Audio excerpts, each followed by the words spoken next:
On va parler du Paris Saint-Germain et de Bradley Barcola. Barcola, qui va bien, qui est dans une super période, qui a bien démarré l'année, qui justifie aussi quasiment à lui seul, enfin non, pas qu'à lui seul, mais qui justifie le fait que Kylian Mbappé soit repositionné dans l'axe, qui fait qu'il y a un peu plus de place pour lui, qui fait des belles choses contrairement à Kolo Muani et Gonzalo Ramos. Et donc on va se poser cette question finalement, est-ce que c'est la meilleure recrue de l'été du Paris Saint-Germain ?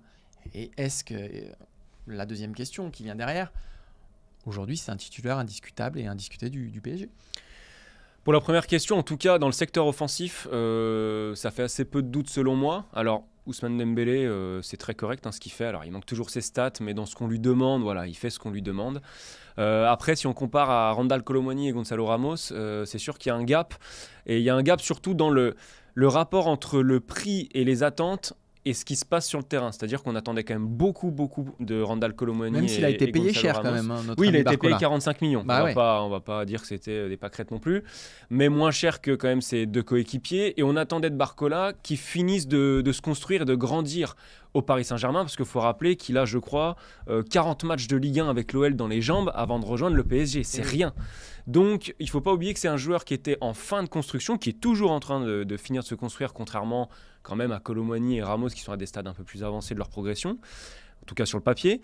Donc c'est là que ça surprend plutôt positivement, c'est qu'aujourd'hui, comme tu l'as dit, il s'est imposé suite au repositionnement de Kylian Mbappé, parce que le plan de base c'était quand même Mbappé couloir gauche et puis une des deux autres recrues en pointe et Dembélé à droite. Aujourd'hui le plan a complètement changé et on a un Barcola qui interprète absolument parfaitement ce qu'attend Luis Enrique de son homme dans le couloir gauche, c'est-à-dire une énorme activité, une capacité dans les 1 contre 1 à être très très fort, à éliminer l'adversaire, beaucoup d'efforts, et il a même une belle qualité de finition. Donc il coche beaucoup de cases, Barcola, et c'est vrai que voilà, ce repositionnement de Mbappé lui a fait du bien, et ça fait de lui une recrue à très forte valeur ajoutée à court terme, ce qui n'était pas forcément attendu.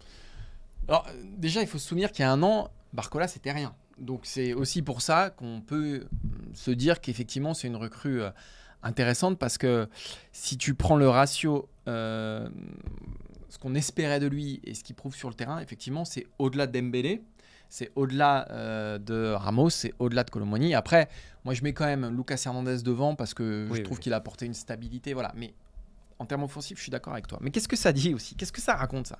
Que ce soit Bradley Barcola, la meilleure recrue offensive du PSG.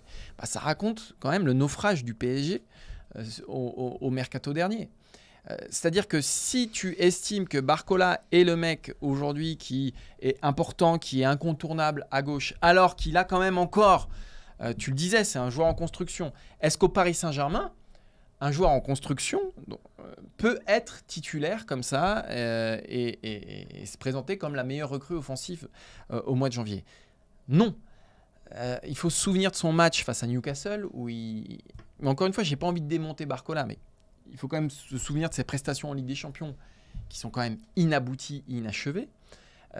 C'est un joueur encore qui a beaucoup de déchets devant le but. Il apporte énormément, il crée de l'insécurité, il crée du déséquilibre, il crée du désordre. En plus, je trouve qu'il défend bien. Il défend très bien. Voilà, il y a beaucoup de points positifs. Mais si vous voulez, au Paris Saint-Germain, ça peut pas suffire. C'est pas Barcola qui va te faire franchir un palier.